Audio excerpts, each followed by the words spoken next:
Yo, what is good, everybody? What is good? Yo, Goblin Slayer, taking it real nice and easy. Well, more with just this episode. I was gonna say with these last two episodes, but that would be a lie. My mercenary just got beat, so I will be going in right now. But I really want to thank you guys for not really being mad at me for having so many different types of video game in the background. I know it could be kind of like you join one video kind of expecting to see some type of video game if you really liked it, and then I kind of just switch it up, and no one's ever like really been mad at me for doing that. I really appreciate that aspect. I just want to throw that out there. But with this episode, guys, what is going on, man?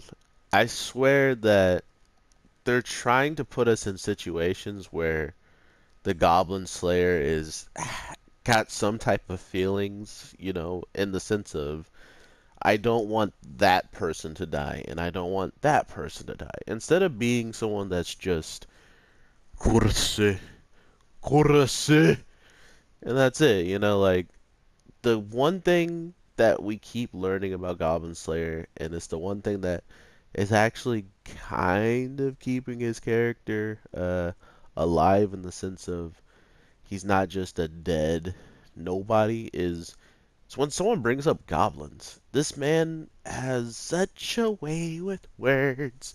He talks for hours on end if he could, if it's about um, goblins, but as soon as you throw in some, oh, by the way, you got to kill some demon king and some tree monster. Oh, and then there's this frog monster. He's like, who are you again? I don't know what. Goodbye. Like he can only look so crazy with like the way I see the character being designed, man. I can only see him being something absolutely just nutty look, like some human just looking absolutely bonkers. And I say that in the most nicest way because I understand why he would look bonkers. Like take him as a kid, like with his eyes all wide open and looking through the closet and stuff, and then just have a grown man like that 24/7, but the whole time he is calm, controlled, and ready to destroy every goblin that ever gets in his way. So that's absolutely terrifying. And to think that a goblin might knock his helmet off or something like that, that's the only thing I could think of him taking it off because he's like, I don't even take my helmet off just in case of an ambush. like, dude, you can't hear it coming. Like, you know what I mean? But it makes sense where they're at. Oh my God, I can't believe I fell off like that. Um, but what it doesn't, make sense is he would still do that same exact thing at home at his village. I don't see him sleeping without that helmet uh, off, just in case he might get ambushed in his sleep. So who would he be if he got ambushed in his sleep? My God.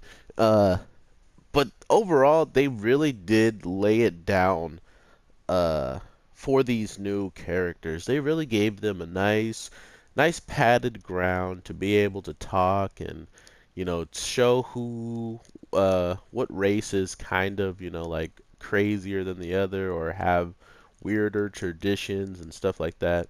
And then the human who offers something at the end compared to everybody who was offering at the beginning gives some cheese.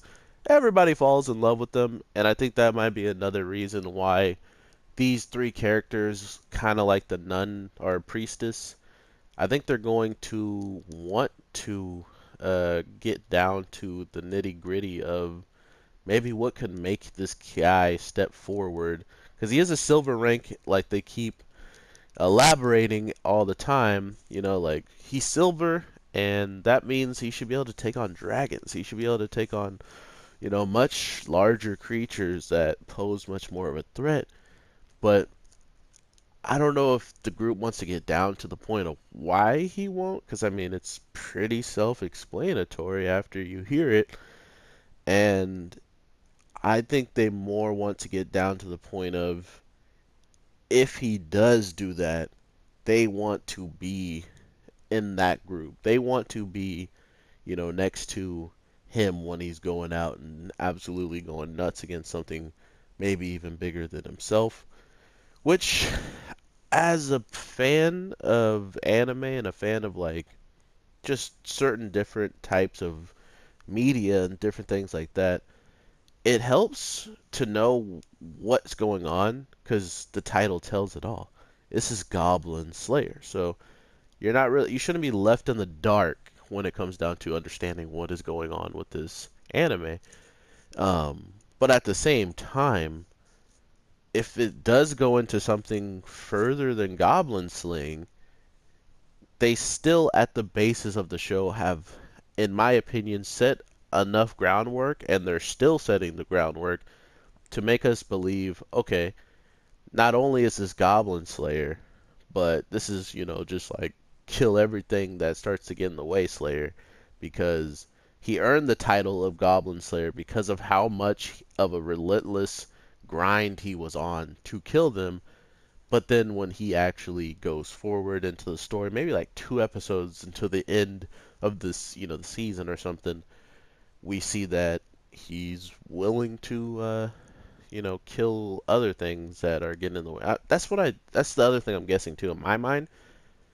If there's a goblin in front of him, right, and then he kills it, and then there's a giant freaking monster that's about to, go at him and his group, or just him in general, you're telling me he's gonna be like, wait, I only slay goblins.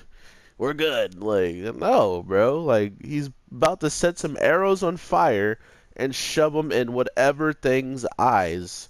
And then while its eyes are gouged out, he's going to end them. This man is conditioned for all types of battles, in my opinion. And I think that's more of where we're getting to. I may be wrong, which I have no problem being wrong. It's just when I see things like this, it gives me the notion that we could honestly be picking at something much deeper, meaning wise, because if Goblin Slayer makes friends with these 3 people and the priestess, which he doesn't even seem like they're even friends, she's just someone that keeps showing up and wants to slay goblins in his eyes. That's what I think. He's just like, oh, this girl, she loves killing goblins too. That's why she's following me. Like, there's no other thought in my mind that he has about her. So if that is the case, we are looking at people who, if he does get involved with, they might go out and slay other things other than goblins, which would lead to them, disappearing as like a cast. I believe like they're not going to be involved nearly as much if they decide to just dip. So that's what I'm kind of waiting for to see where do these guys actually place when it comes down to the overall arcing of the story. Will they just stay around, or is this something that is going to be temporary? Because if it is just temporary, it's gonna kind of suck to lose some of these characters. Very funny and entertaining people. So I hope you guys enjoyed episode 3 as much as I did. It was, how do you say it? Not controversial at all. I don't know. I've been seeing all the different things that's going on with Goblin Slayer, and I feel like now is more of a publicity stunt. Like, if you're talking about that type of stuff in the whole entire video, like now you just know that it's gonna get clicks at this point. So, I understand it. If you don't like it, don't watch it. That's as much advice as I can give everybody who saw the first episode and didn't like what they saw. That's it. If you didn't like what you saw, that means you have an objectified opinion, and you can actually choose with your brain to not watch it and to not enjoy it because you didn't enjoy the first part of it. So, bye. That's all I got to say about that. And it's sweet and quick to the point. Mwah. All right, everybody. Enjoy you some animes. Make sure whatever you watch, it's what you want to watch and you enjoy. No one can really take that from you, and that's the beautiful thing about this world. There's only one you, and there's only one us. And I am the Anime G, and I hope you guys have a great day, morning, night, whenever you watch this. But have a good one, and I will talk to you in the next one if you choose to subscribe to Korose. Korose! Peace.